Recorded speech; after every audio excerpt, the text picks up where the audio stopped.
अंजना जी, इस देश का जो माहौल है और देश जिस तरह तरक्की करता है, अगर पाकिस्तान का मुद्दा आता है, उग्रवादियों को सपोर्ट करके हमारे लोगों की हत्या करता है तो अंदर घुस के मारते हैं। और कांग्रेस के अगर प्रधानमंत्री 2040 में चौथी इकोनॉमी होगी, क्या बात कर रहे हैं? मनमोहन सिंह जी कहते थे हमने 2025 में वो करके दिखा दिया है। अच्छा, ऐसी स्थिति में अगर चुनाव आयोग पे ठीकरा फोड़ेंगे, अंजना जी, मैं DOPT law justice standing committee में रहा हूँ, वहाँ जब अपनी बात रखनी होती है तो देश की एजेंसी, जो संवैधानिक पद एजेंसीज हैं, उनको बुलाया जाता है। तो जब वहाँ बात रखने की बात आती है तो जो कांग्रेस के बहुत 3-3, 4-4 बार के एमपी वहाँ अपनी बात रख नहीं पाते, और जब कुछ नहीं मिलता तो ठीकरा चुनाव आयोग के सर पे फोड़ते हैं। मैं देश के सामने बिल्कुल सीधी सीधी बातें कह रहा हूं। चलो भाई देखो कि ये बजाय नेगेटिविटी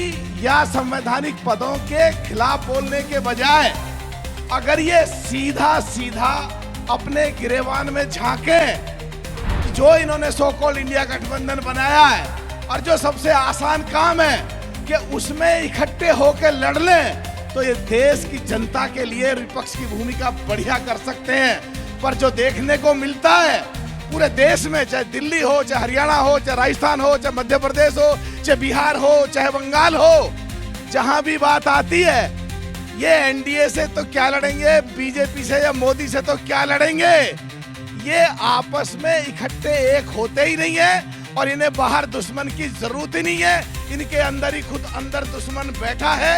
ये गिरेबान में झांक लें और देश के सामने प्रण कर लें, हम एक होकर के दिखाएंगे, तो इनको जरूरत नहीं पड़ेगी कि ये देश के संवैधानिक ढांचे, चुनाव आयोग पे कुछ का कुछ आरोप लगाएं। इस नेगेटिविटी को छोड़ें, एक होकर दिखाएं। चलिए ताल कैसा लगा मेरा मजाक? के साथ जबरदस्त एक ओपनिंग बैट्समैन तो अपनी बैटिंग कर चुका है, अब आप मोर्चा संभालिए।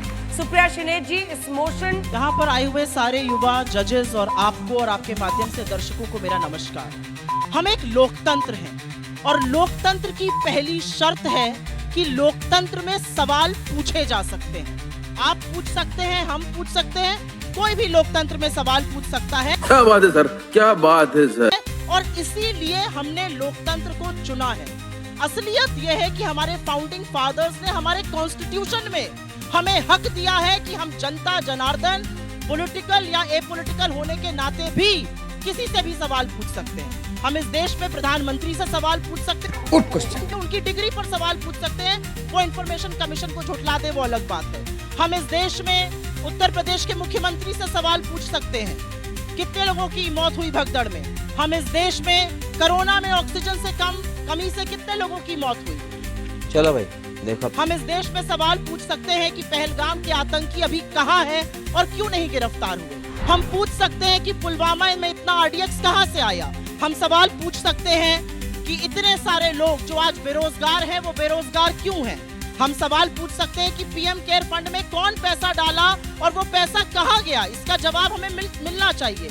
हम सवाल नोटबंदी पर पूछ सकते हैं, मणिपुर पर पूछ सकते हैं, हम सवाल काला धन पर पूछ सकते हैं और पूछ सकते हैं कि अब 15 लाख आएगा या 45 लाख आएगा क्योंकि तिगुना हो गया। इसीलिए हम एक संवैधानिक संस्था जो कि चुनाव आयोग है, जिसके ऊपर जिम्मेदारी है निष्पक्ष और स्वतंत्र चुनाव कराने की, उससे भी सवाल पूछ सकते हैं। अगर 145 करोड़ के इस देश में एक भी व्यक्ति को अपने वोट पर संशय है तो चुनाव आयोग से सवाल पूछना इस देश का, इस जनता का, हमारे राजनीतिक दलों का अधिकार है।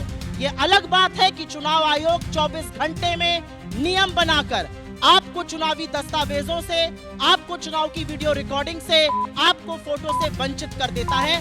सवाल पूछना लोकतंत्र का पहला नियम है, पहली शर्त है। समय समाप्त हुआ। जबरदस्त, दोनों ही तरफ से तालियां बजाइए। दोनों ने ही अपनी अपनी पारी की शुरुआत